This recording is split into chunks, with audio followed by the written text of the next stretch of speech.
할렐루야. 좋은 아침입니다. 자, 오늘 누가복음 22장은 이제 6월절이 다가오고 있죠. 대제사장들과 서기관들이 예수를 무슨 방도로 죽일까? 그 음모가 이제 절정에 달하고 있습니다. 그런데 제일 장애는 여론이에요. 백성들을 두려워하는 겁니다. 왜냐하면 6월절은 정치적으로는 이스라엘의 제국 아래 해방된 날을 기념하는 그런 국가적인 명절이면서 또 예수 그리스도께서는 현재 이 백성들의 지지를 일단 받고 있습니다. 우리 정치 현장을 봐도 그렇죠. 한때는 열광적인 지지를 받다가도 뭐가 하나 좀 삐끗하면 추락하는 그런 부침을 많이 봅니다.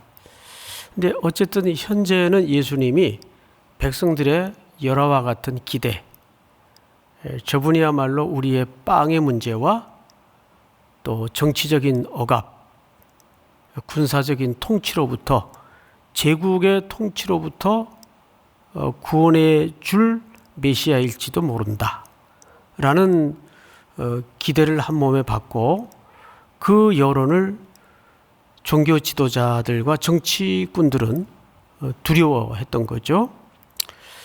성경을 좀 보십시다. 3절. 12 중에 하나인 가로딘이라 부르는 유다에게 사탄이 들어가니. 예수님은 사역을 시작할 때도 사탄의 시험에 맞섰었고 또 이제 사역을 마무리하는 시점에서도 사탄의 또 유혹에 좀 맞서야 했습니다. 처음에 시험은 어땠죠? 아무도 없는 넓은 광야에서 오로지 사탄에 의해서 시험을 받으셨어요. 이제 실패로 돌아갔죠? 그러자 사탄이 이제는 가장 최측근의 제자 속에 역사해서 이제 예수님을 마지막까지 넘어뜨리려고 음모를 꾸미고 있습니다. 보시는 것처럼 4절을 보시면 이에 유다가 대제사장들과 성전 경비대장들에게 가서 예수를 넘겨줄 방도를 의논하매 그들이 기뻐하여 돈을 주기로 언약한지라. 유다가 허락하고 예수를 무리가 없을 때 넘겨줄 기회를 찾더라. 이 부분만 놓고도 우리가 많은 이야기를 나눌 수 있지만 어쨌든 유다는 예수님의 동궤를 맡았던 재정을 담당했던 최측근으로서 뭔가 자기의 신념과 기대가 무너진 거예요. 이 사람이 우리가 기대할 만한 그런 사람은 안 되는구나.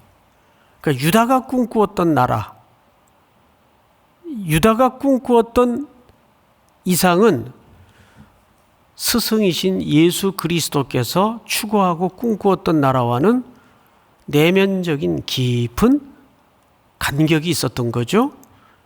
그래서 이 막바지에 그것을 간파한, 사실은 잘못 판단한 유다가 예수를 넘겨주기로 정치꾼들과 종교 지도자들과 결탁해서 언약을 합니다.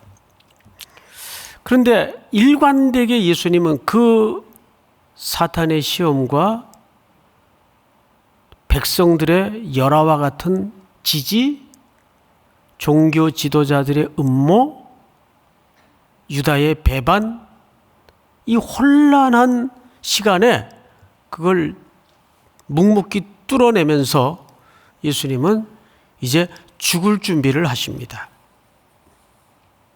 십자가에 넘겨질 준비를 하시는데 7절을 한번 볼까요? 유월절 양을 잡을 무교절이 이른지라. 그러니까 이 시기는 이스라엘 백성들에게는 최고조로 온 나라가, 특별히 예루살렘이 고조되는 그런 뜨거운 시간이에요. 예수께서 베드로와 요한을 보내시며 이르시되 가서 우리를 위하여 유월절을 준비하여 우리로 먹게 하라. 제자들이 물었죠. 어디서 준비를 하기를 원하십니까?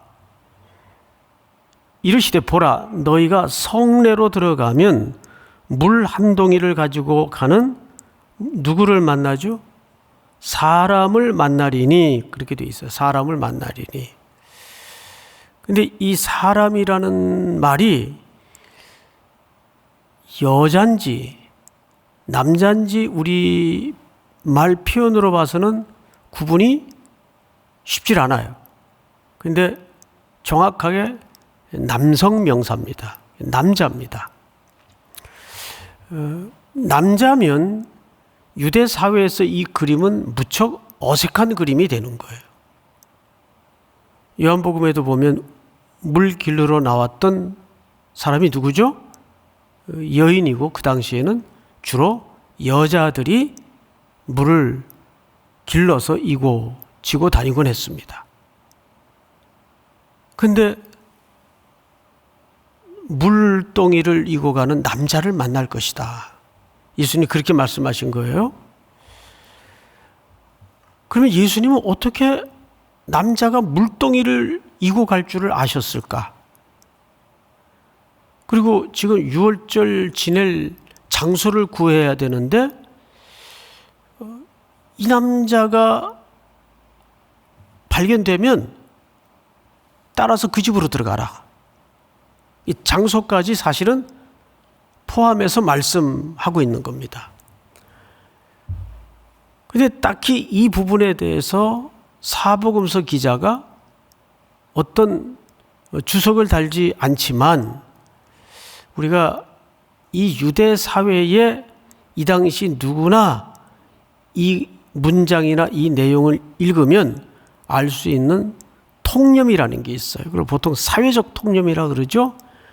그 사회적 배경, 그 시대 사람들의 문화적 인식, 이런 걸 우리가 알면 이 부분은 그렇게 어려운 부분이 아닌 것이, 이 당시에 추정컨대 바리새인들이 한 6천 명이라 그래요.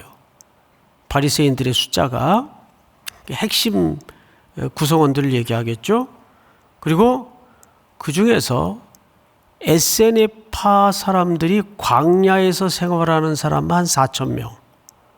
그러니까 이 당시에 유대 사회에서 에세네파는 굉장히 중요한 사회 구성원입니다. 이런 부패하고 타락한 중앙부대의 염증을 느끼고 광야로 들어가서 메시아를 기다리고 말씀을 연구하고 경건의 기도 생활을 하던 파가 에세네파예요. 그 중에서도 더 핵심이 쿰난 공동체죠. 에세네파 중에서 더 핵심이 쿰난 공동체예요. 세례 요한이 이 일원으로 활동을 했었죠. 자, 그런데 문제는 이 에세네파 사람들의 생활 습관을 좀 이해할 필요가 있는데 다 그런 건 아니나 대부분 독신입니다. 남자들은. 그래서 광야에서 생활을 하다가 이런 꼭 공동체로서 지켜야 될 명절이 오면 예루살렘으로 와서 그 명절을 지켜요. 또 부분적으로는 예루살렘에 사는 에세네파 사람들도 있었고, 이들이 다 남성들이요 대부분 독신이다 보니까 물을 누가 기르겠어요? 본인들이 길러야 되는 거예요. 그래서 유월절쯤이 다가와서 거리에 남자가 물동이를 이고 가면 사람들은 누구나 알아요. 아, SNF파 사람들인데 유월절 준비를 하고 있구나. 제일 먼저 그 물로 그들이 철저히 지키는 정결 의식을 지킵니다. 이 SNF파 사람들은 특별히 중요하게 여기는 게 공동체를 위해서 정결 의식이에요. 그래서 거리에 남자가 물동이를 이고 가고 하면은 사람들은 SNF파 사람들이구나, 유월절을 준비하고 있구나, 저 물로는 정결 의식을 하려고 하는구나.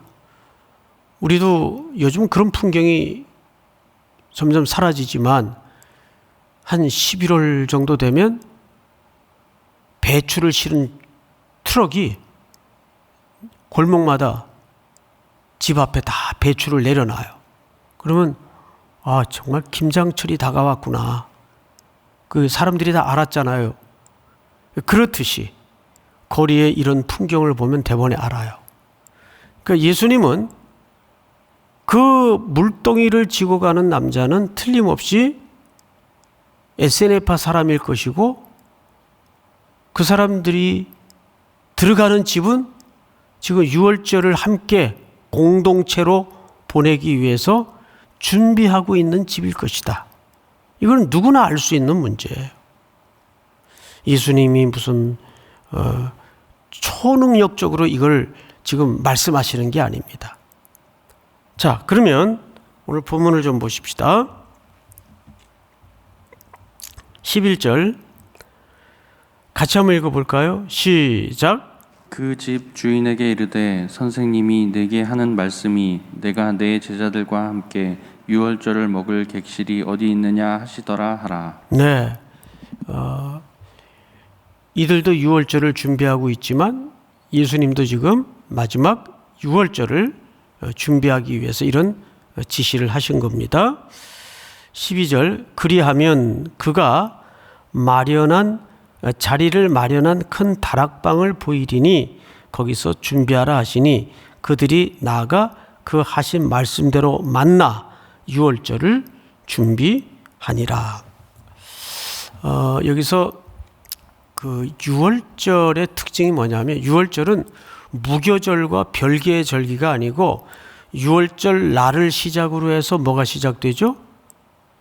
한 주 동안 무교절이 시작이 됩니다. 그래서 1절을 다시 보시면 이렇게 돼 있어요. 유월절이라 하는 무교절이 다가오매. 그러니까 이 날은 붙어 있는 날입니다. 별개의 날이 아니죠. 그래서 여기 초점은 유월절은 아시는 것처럼 이스라엘 백성들이 애굽 제국에서 해방이 되면서 지키기 시작한 절기입니다. 어린 양의 죽음을 통해서. 그리고 한 주간 동안은 무교병을 먹어야 돼요. 떡. 그러니까 누룩이 들어가지 않는 떡을 먹어야 돼요. 이 절기를 지키기 위해서 예수님이 지금 이 명령을 하는데, 우선 무교병을 먹어야 되는 이유가 뭔가? 무교병은 다른 떡이 아니고 누룩이 들어가지 않는 떡입니다. 무교병은. 누룩은 떡이나 빵을 부풀게 하는 요소죠. 그래서 성경에서 이 누룩이 들어가지 않는 떡이 갖는 의미가 뭔지를 한 3가지 정도로 정리를 하고 마칠까 하는데, 첫 번째 마태복음을 좀 띄워주세요. 예수께서 이르시되 삼가 바리새인과 사두개인들의 무엇을 주의하라? 누룩을 주의하라. 건너뛰어서 11절을 볼까요? 이 누룩이 뭘 얘기하는가? 같이 한번 읽습니다. 시작. 어찌 내 말한 것이 떡에 관함이 아닌 줄을 깨닫지 못하느냐? 오직 바리새인과 사두개인들의 누룩을 주의하라 하시니. 바리새인과 사두개인들의 누룩이라는 것은 율법주의에 매달려서 잘못 가르치는 것을 얘기합니다. 오늘날에도 이런 교훈과 잘못된 신앙에 고착되어 있는 요소들이 우리 속에도 있고 많죠. 그래서 여기서 강조하는 것은 잘못 가르치는 바리새인들과 사두개인들. 게다가 이들이 특별히 그 잘못 가르치는 것의 핵심은 문자주의, 율법 껍데기만 붙들고 있는 그런 요소들을 얘기하는데 조금 더 들어가 보십시다. 누가복음 12장 1절을 한번 볼까요? 같이 읽습니다. 시작. 그 동안에 무리 수만 명이 모여 서로 밟힐 만큼 되었더니 예수께서 먼저 제자들에게 말씀하여 이르시되 바리새인들의 누룩 곧 외식을 주의하라. 여기서는 바리새인들의 뭐를 강조했죠? 외식. 외식이 뭔지 알죠? 가면 쓰고 속은 온갖 더러운 생각과 탐욕과 거짓으로 가득하지만 겉으로는 소매 넓은 옷을 입고 경건한 척하는 이런 행동과 태도를 얘기합니다. 외식주의. 신앙생활을 오래 할수록 딱 자기 카테고리에 빠져가지고 외식주의에 빠져 있는 줄도 모른 채 평생을 살 수가 있어요. 참 주의해야 됩니다. 예수 믿은 지 얼마 안 되는 사람들 속에는 그런 모습이 없는데 오래된 사람들.